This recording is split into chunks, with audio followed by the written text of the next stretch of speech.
This is Ryan and Michelle, and welcome to the Celebrate MarriageCast, where we hope to restore and reclaim godly marriages through honest and real conversations. Welcome to episode 36, and right off the bat, we want to tell you some exciting news. Ryan, guess what? What's up? We have a Instagram channel for the Celebrate MarriageCast. Oh, awesome. Ta-da! Yeah. So go ahead and find us at Celebrate MarriageCast on Instagram. And it's just a brand new baby channel. We literally just put it up. There are 10 followers. You have a chance. You, as a listener, have a chance to be in on the ground floor for this channel. Oh, so yeah. How exciting. Cool. And we are posting some shorts there from YouTube. So you can see some slightly different content than you're probably finding right now on Spotify or a podcast app or wherever you're listening.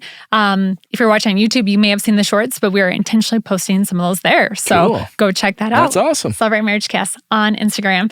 And thank you so much to our listeners for joining us today. We continually try to bring in guests that are going to add value to your marriage, to your life. And today is no different than our previous episodes. We have a special guest for you. We have Verena Schnurr Alex joining us today. Verena is a licensed professional counselor, and welcome to our show. Thank you. Thank you for having me. I'm so excited to be here. We are so glad to have you here. The last time we saw you, we had dinner with you and your husband, and this was like kind of a dream months ago. Yeah. This has been quite a few months, and now you're here. Yeah. On the couch in the studio. Super excited to be here.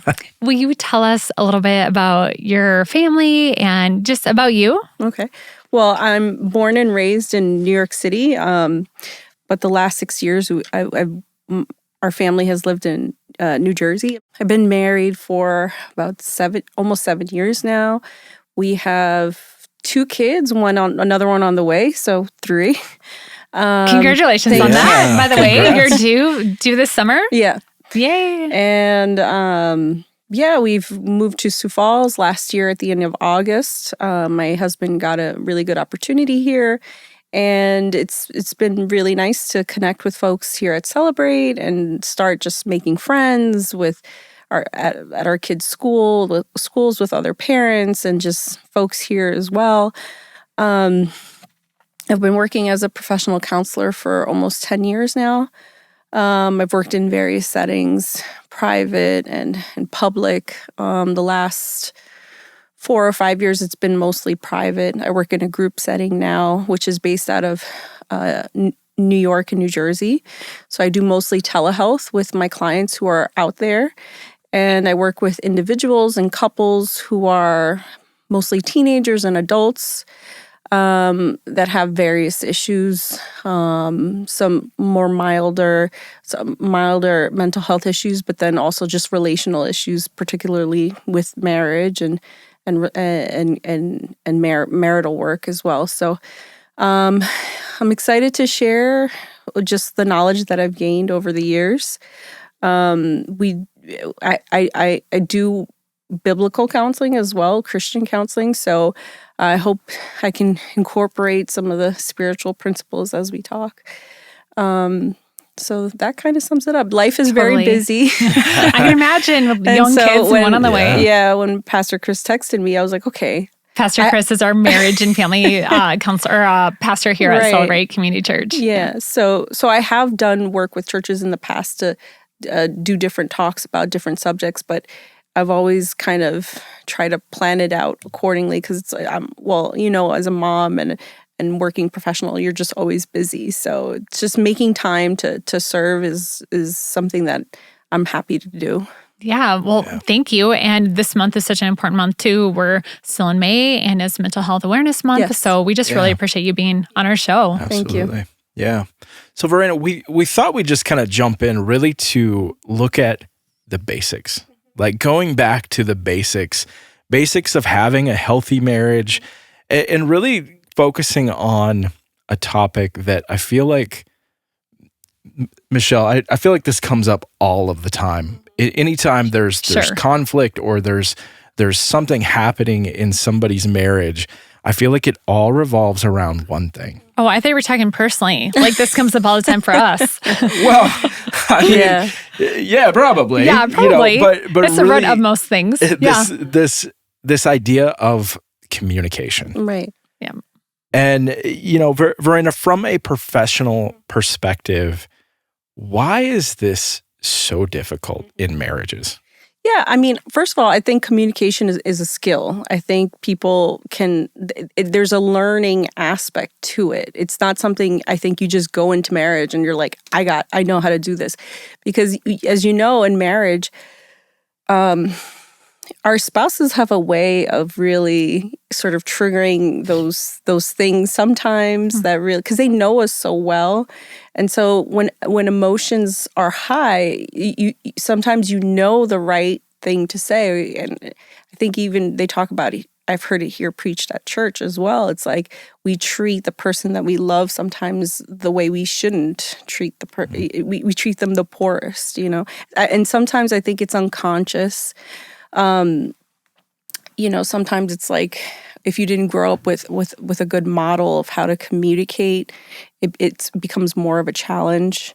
I've had couples over the years where it's like they love God, they love the Lord, they're Christian couples, but they really just don't know how to communicate well. And they think, because they're arguing or they're fighting, they'll either like shut down or become critical, and they think there's something wrong with it. But there's really nothing wrong with arguing with it itself. It's just how you go about it. There has to be boundaries in communication, and people don't understand what those boundaries are. And so what I try to do with folks is just help them understand what those boundaries look like and what we call something like a harsh startup or a soft startup. People don't understand there's differences you can say the same thing, but if you start it with saying it in a certain way, it's going to elicit a defensive response. And so you can either escalate something or you can move towards connection. And so the key to communication is really to figure out how can I present something in a way where I'm working towards connection with my partner, my spouse, and then and hopefully with your children as well. Sure. So Verena, say that again. So a harsh startup or a soft startup, and it's all about the approach then, right? How you're coming into. Can you give us an example of like? I'm trying to think of even a personal example. Okay, maybe this would be helpful. So the other day, I was on a work meeting. And I realized that the lunch that I had set out for the family on the counter, I'd eaten first, set it out, and then Ryan came home. I left it out for him, and then our daughter came home, and she ate, and then she left for work. And 2 hours later, I realized that nobody had put the lunch away, and now I had to throw away these like artesian cheeses and all this stuff. So I approached your emotions. You were sad. You're upset. I was because we need groceries. We didn't have a lot of food left in the house, so I harshly responded, "Who left this out? Like, what were you guys thinking?"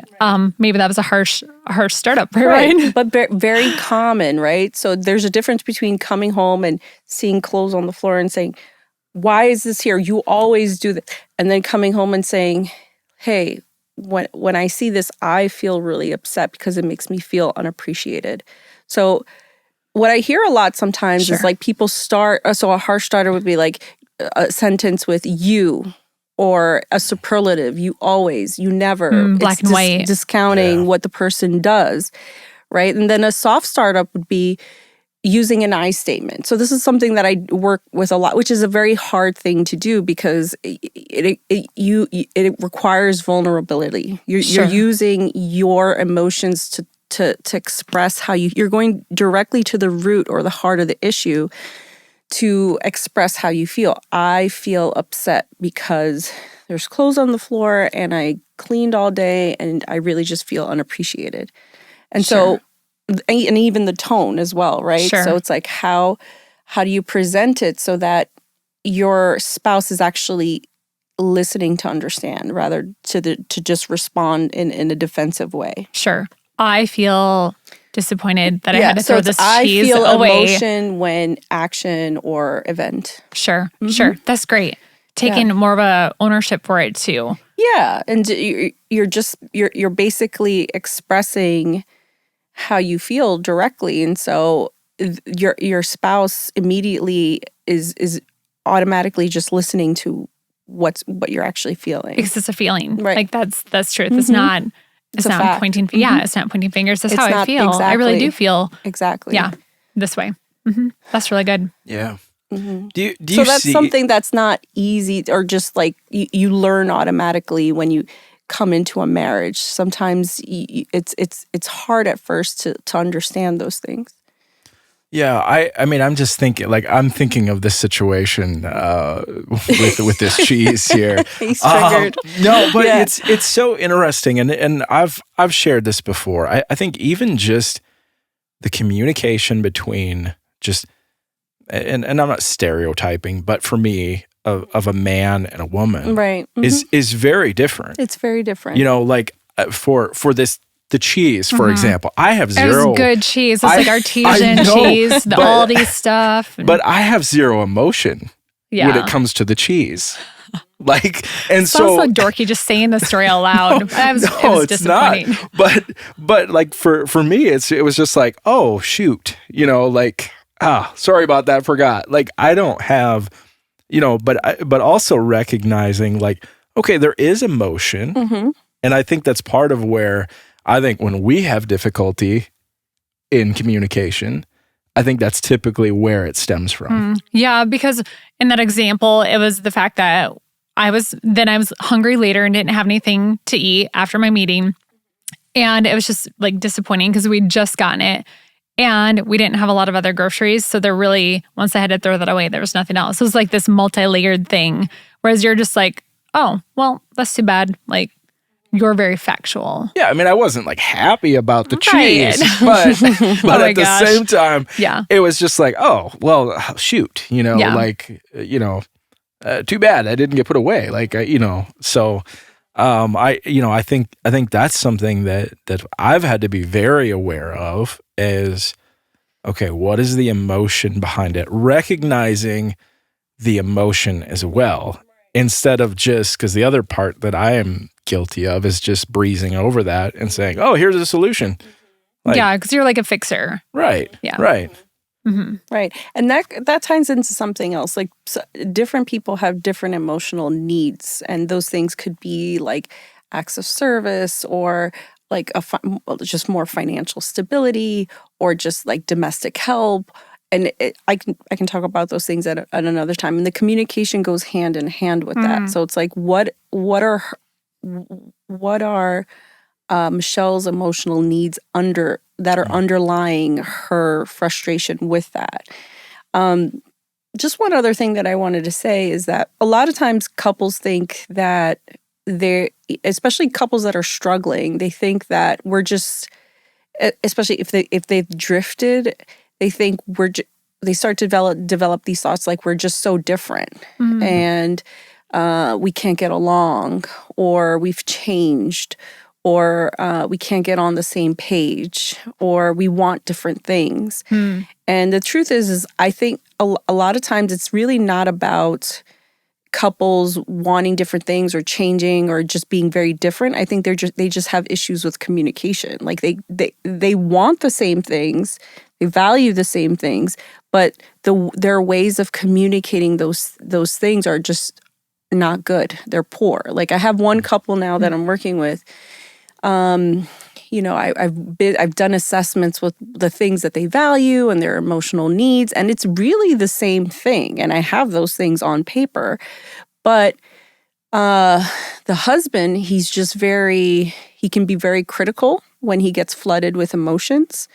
He can stonewall his wife. He shuts down when they keep hitting a wall, and it could be for days, which is very counterproductive and unhealthy for a marriage. And then his wife can be very aggressive sometimes. Like she can use words that we call are contemptuous or, you know, name calling or hurtful.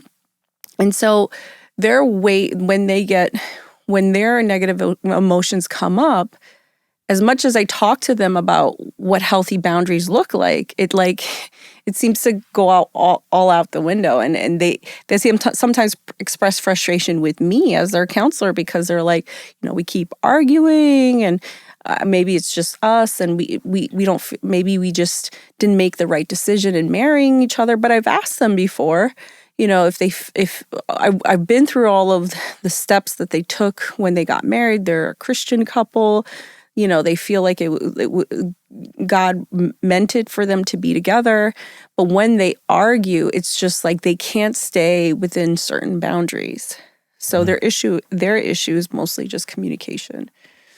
And I told them, like, if you can't get this right with each other, like, you're not going to find somebody better that you're going to be able to suddenly not be aggressive with in your communication. Because any marriage is going to, any person that you're in relationship with is going to trigger you some way, somehow. Yeah. It's how you deal with those emotions and present it to the other person. And I've heard it said before too that if they can't find that resolve there, they're just going to carry that into the next relationship. So then you have that extra baggage and then a new person who you're going to have, because we all grow up differently. You bring that different style. Absolutely. What is in that example when you said it, it's just like it hurts my heart to hear. It said, these people that say, they wanted the same things. Oh, maybe we've just drifted. If that's our listener right now, if they're thinking we've just drifted or we're just not on the same page anymore, what is like their first step to do? How do they start finding resolve with that? So I think people, they lose the friendship over time. Mm-hmm. So there's a book that I work with a lot. It's called The 7 Principles for Making a Marriage Work by John Gottman. Most therapists use this in marital counseling. And in the book, he talks about this idea of positive sentiment override. And basically what it is, it's the friendship. It's the engine, the fuel that makes the marriage or the relationship work. And it's how much you invest or put into this positive sentiment override. And basically, it's the positive sentiment override is going to help you overcome all of the day-to-day challenges or conflicts that arise with marriage. It helps you to figure out how to repair quickly, how to come together. And so I think when it comes to couples that are struggling with communication or just their relationship in general, setting a small goal. Like, I think that it's not something that happened overnight. This is something that's happened over time. You've gotten comfortable, you've gotten complacent. Maybe you think quality time is just watching TV together. It could be sometimes, but on a daily basis, you have to be intentional. Yeah, you have to. It takes work. Great marriages take work. It takes work, and it's hard. I understand. Like, we have 2 kids and one on the way. We're both working professionals. And my husband's schedule is all over the place. It's hard to carve out that time, but being intentional and understanding, like, what is that time of day that's just easier to check in and have a conversation, at least 15 minutes. It doesn't have to be anything deep or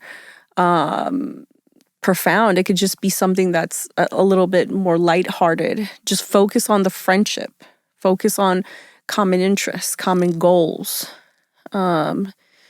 Whether it's on the car ride or to work and back, or even before bed, or when you're waking up in the morning, there has to be some intentionality and accountability too. People that can hold you accountable.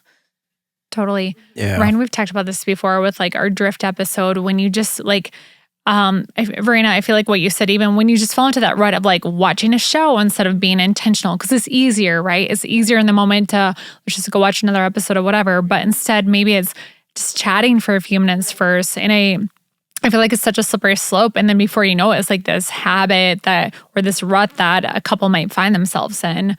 And we've talked about that before. Yeah, I mean, I think it goes back, and I always think like this is this idea of that same team, and so much of this, like it's so interesting that you have 2 people that values, beliefs are so similar, and they have these same things, yet they can't communicate together. They lose sight of that, hey, we're on the same team together. We have the same beliefs, the same vision. We have everything's the same, but they lose sight of that. Right. And I just think it's like it is sad to me that happens.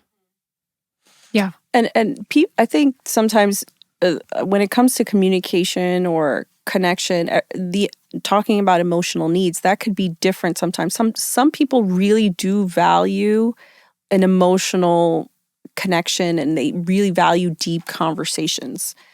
But some people don't. Like, even for me personally, I don't care to have like deep conversations every day, because I do that at work all the time. And so does my husband. So we really like, and some people just really value like recreational activities, going on a trip or doing some sort of fun thing together. So it's really figuring out what is it that makes you feel connected to your partner, and then pursuing that. Because if my husband really did have a high value for like having deep conversations, I would definitely try to pursue that more with him.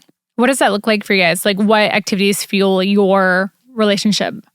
I think right now it's just like getting things done together as a team, like house projects, or because it's like something that's in the back of our mind, like especially with a baby coming, like we have so many things to do, and so we just try to make that fun. I think for us, it's just reflecting on positive experiences of the past or our goals for the future. We like to talk about goals and what we want to do to get there. And sometimes we'll have some deep conversations, and we do enjoy like going out and going on trips and going to nice restaurants. We can't really always do that right now because when my mom is here, we schedule in like figuring out how to find a nice restaurant to get to. So there's certain things that we really enjoy together to feel connected. Totally. Yeah. Ryan, what would you say for us? Like, what are those things that we do when you feel most connected? You're more analytical, so you like to sit and talk. Yeah, I mean, that fuels you. I think the key to that, you know, for me, it's definitely quality time, and I think it's a love language. That uninterrupted, you know, I think that's a key of just uninterrupted time, you know, together. And it certainly doesn't have to be deep conversation, but just a conversation when, you know, it's so easy when, you know, Verena, you mentioned this, that both you and your husband are working and you have kids, and it's so easy to get caught in that I'm doing my own thing and just continue doing that. And totally get that. But it's so important, you know, and for me, it's super important to have that time to just connect, to talk. You know, I might not see you all day long, right? To just 15-minute check-in, just to see how things are going. Yeah, it prevents that drift too. Yeah. We can have some connections and just share a little bit of vulnerability of like what happened during the day. Like, you know, for me, maybe it's how that made me feel, or, you know, whatever is going on. But Verena, what are some starting points for our listeners? So we're talking about basic communication, but I would say this: if they can implement these basic principles well, is anything but basic, and the results it will yield, right? Like, it really comes down to this as kind of a foundation. So what are some communication tips for people to kind of start working on better communication based on all the stuff that you see in your office? And, you know, what are some starting spots? So I think some basic boundaries are understanding, well, first of all, like, why do you feel upset, or what is the root cause of your anger? Are you really angry because your husband left the mustard on the counter, or you didn't sleep well? You know, so it's figuring out like your own emotions, where did it come from, and then trying to figure out how to express those emotions in a non-aggressive or critical way. Being mindful of tone. I know that this is something that a lot of us are guilty of. But what happens is like yelling it becomes very addictive. It becomes something that feels like a quick release at the time, but it really does not it's counterproductive. It fuels the anger and the negative sentiments. It makes it grow even more, and it doesn't really. Your spouse is not listening to you. Sure, and it probably starts a crazy cycle too of yelling. Like, usually someone's not going to respond well to being yelled at. No, I'm really thankful that we have a home that's not like a yelling place, because that like it just I don't know, everyone's heart rate raises and blood Right. pressure Right. And then you start yelling, and it becomes like something you do with the kids, and then the kids start doing it. So it's like a fire that starts and it just explodes. What else? I think understanding how to listen and how to know, and then so listening skills are a whole other thing. Being able to reflect what your spouse is saying. So when you're listening, are you actively listening, or are you just listening to respond?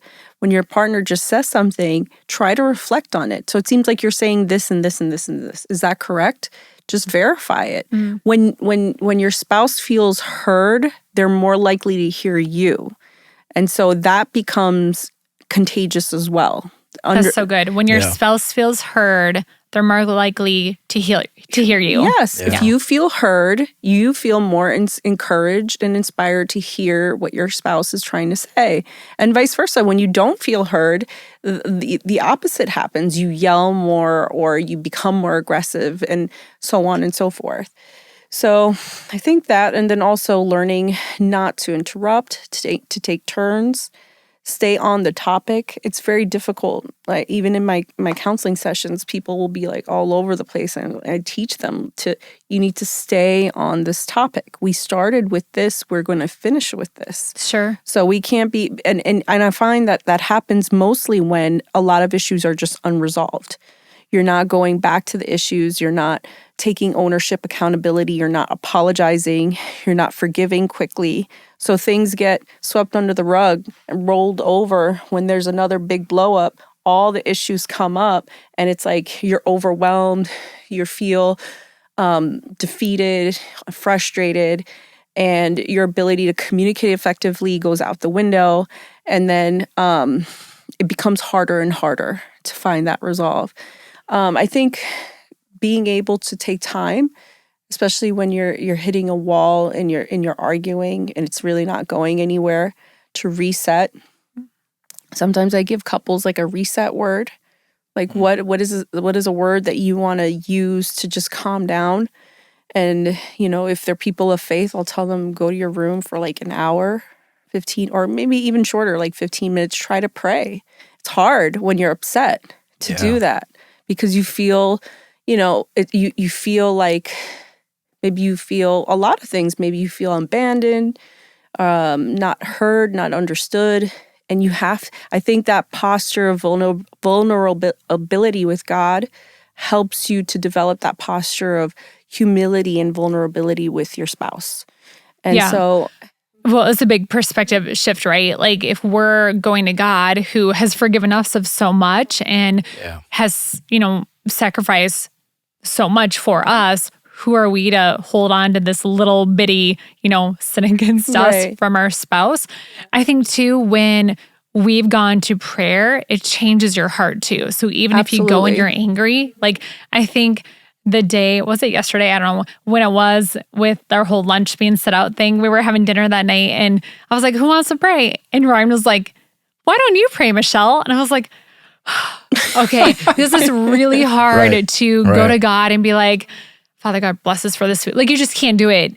Angry, it just changes you, and you realize like, okay, I have to get myself right in front of God, in front of my family, because or else it's just, it's not authentic, it's not real. So and I appreciate that love that sometimes it's usually if someone's kind of in a crabby mood, usually it's suggested that they, with your younger son, if he's kind of in a mood, it's like, you know what, buddy, why don't you pray? If he's upset about what food we're having or whatever, and it just it changes your heart when you have to go, or even before bed, we pray together, or if there's some kind of issue, praying with your spouse is an amazing way essential to write that. Yeah. Yeah. So prayer is definitely essential. And I find that a lot of times, and I'm trying to say this in a non-judgmental way, but couples that are coming in that are struggling, especially with communication, they're not necessarily praying.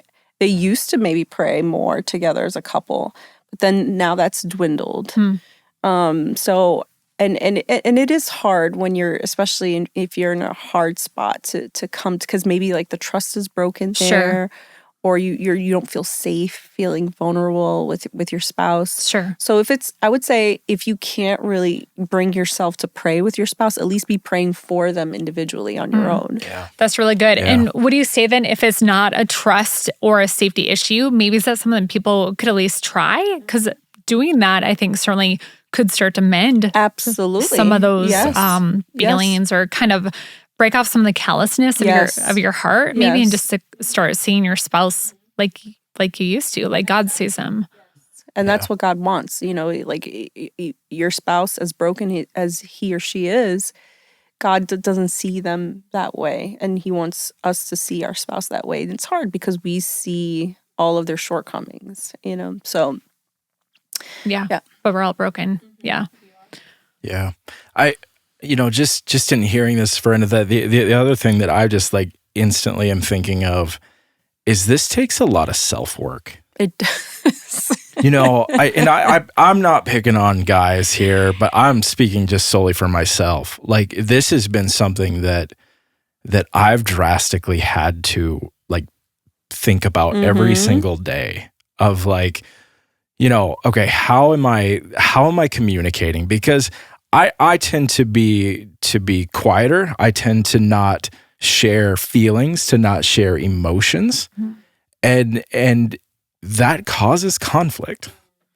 And so like it's something that this is something you actively, I mean, again, I'm speaking solely for myself because I'm this way, but it's something that I actively have to be aware of every single day. And it's work because I tend to probably shut down. I tend to just move past feelings and emotions because I'm very analytical, very logical. But so that might be just how you are as a person. Like you're a processor, and some people are just like that.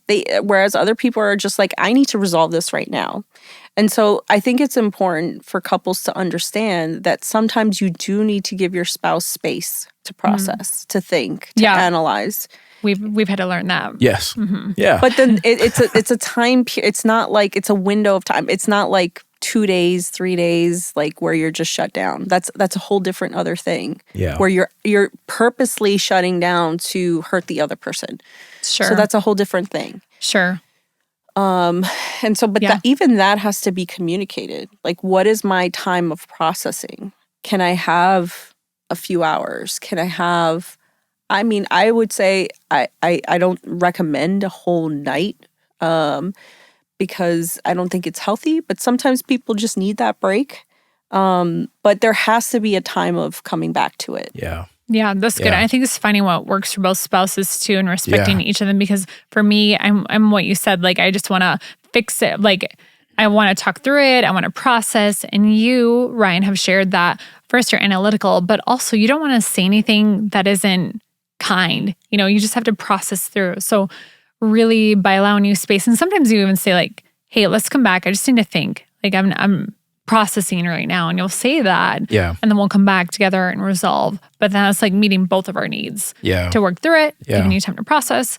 No one's blowing up because you've had time to kind of think. I've patiently waited, and then we can come back together and talk it through. Yeah, but that's something we've had to learn, in regards to communication, where, I think part of, for a period of time, like you thought my silence was a way to basically like not be mean, but kind of, and like, hey, I'm just not going to respond to you. Yeah, I didn't feel heard or like validated or seen. Yeah. When in reality, I'm processing, trying to actually care for you and not say the first thing that comes into my head because it's not going to be nice. I mean, But Michelle didn't read it that way. Right. Yeah. Right. So for us, that was something that, we had conversations about this of, hey, this is how I work. This is how you work.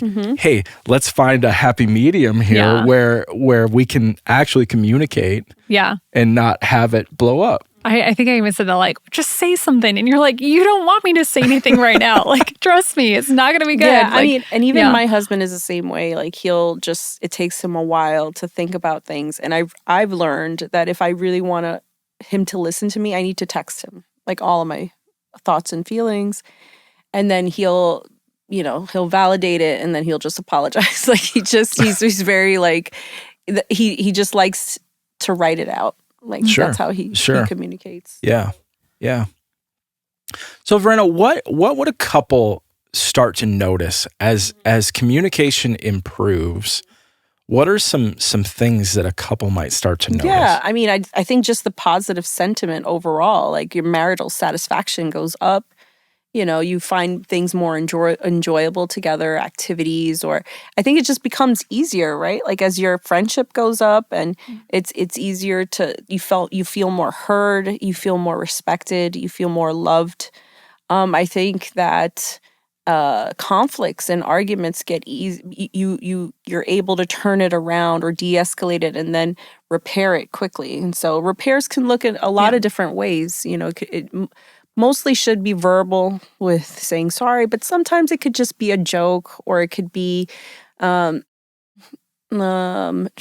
to ask your spouse a question, trying to lean in and connect to and then come back to what was hurt.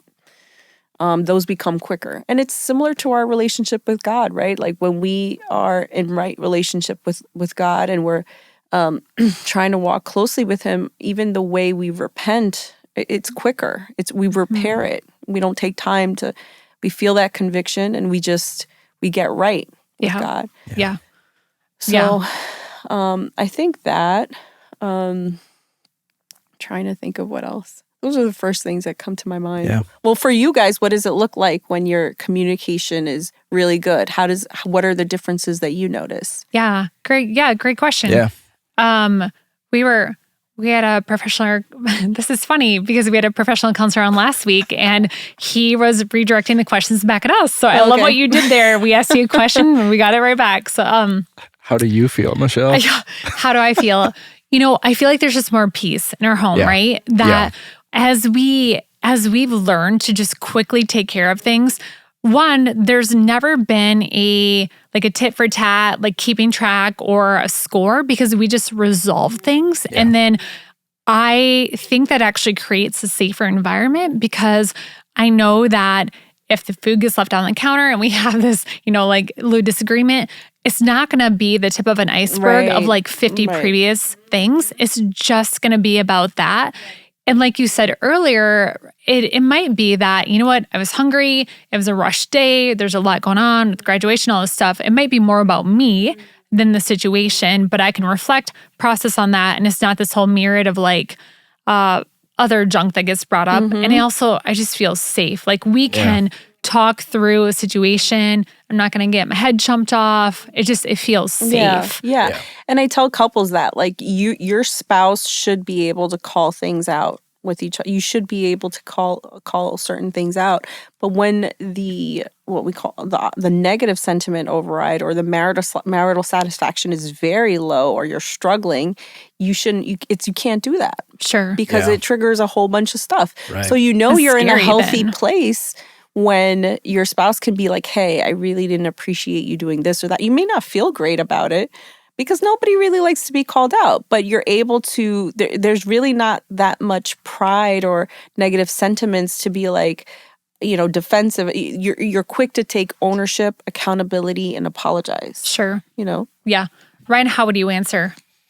Yeah, I mean, I definitely think, just what you said, Michelle, part of it's just when it comes to a disagreement or something like that. I think it's when we have that same, when we have the same values, we have the same goal, we want the same thing. Mm-hmm.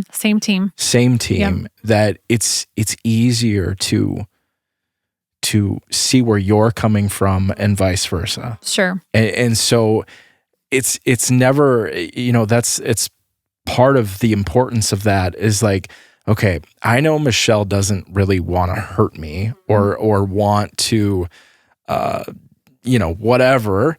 So okay, so where's she coming from with this? And that's where we're communicating. Mm-hmm. I feel like it's so much easier when those disagreements come up because you're going to have them, mm-hmm. but it's understanding, okay, where is she coming from? Right. Why am I feeling the way I'm feeling? Yeah. And how can we resolve then? Yeah. I think that's where, the disagreements, it doesn't turn into something bigger because we have that, when you look at things from that mentality, it's different. Yeah. You're not making negative assumptions about what the other person is thinking. You know that, like you said, it's coming from a good place and you trust her. Yeah. Mm-hmm. Yeah. Yeah.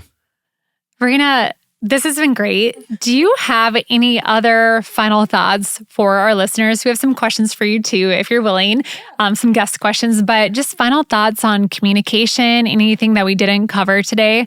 We can totally have you come back too, because I know you said you have so many other thoughts to share, and we would love that advice. I think people sometimes they fall into these ruts and they feel defeated.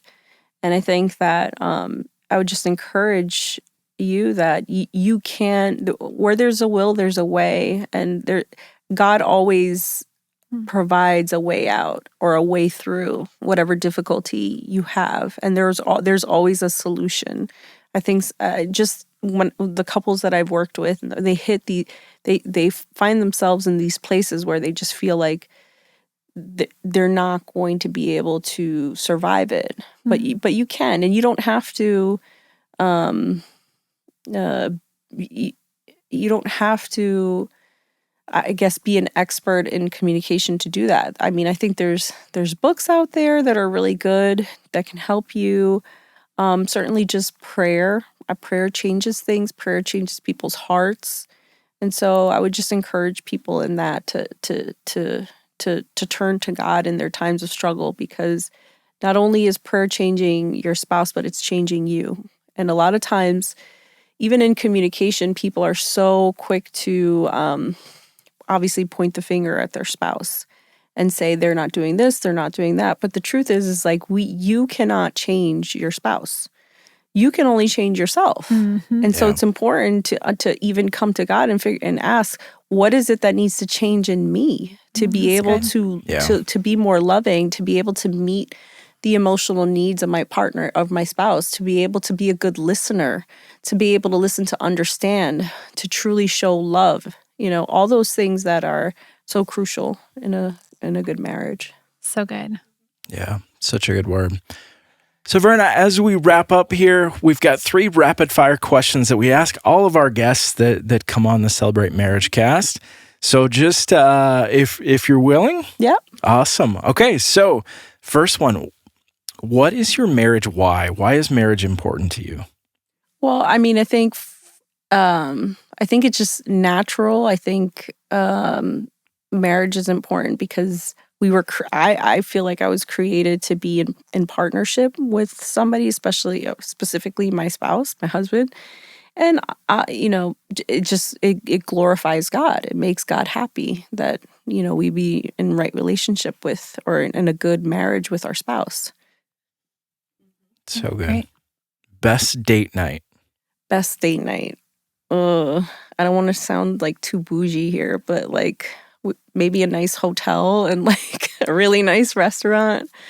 My husband and I love to travel. I mean, before we had kids, we did several trips, and we can't do that as much now. But I think for us now, we just like to keep it simple because we can't always just get out. So just being able to sit on our deck and enjoy the weather and have dinner.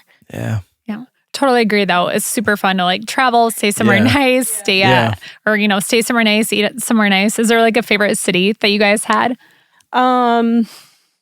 Favorite city? I mean, we live near Philadelphia, so we used to go to nice restaurants there. But I mean, we were checking out some places, I guess, in Minneapolis here, and then even maybe in the Black Hills here in the Midwest. Like when my mom comes, we might try to spend a day out there together or do something fun, because we really don't know the Midwest like that. So just being able to explore new places is fun for us. Yeah, very cool.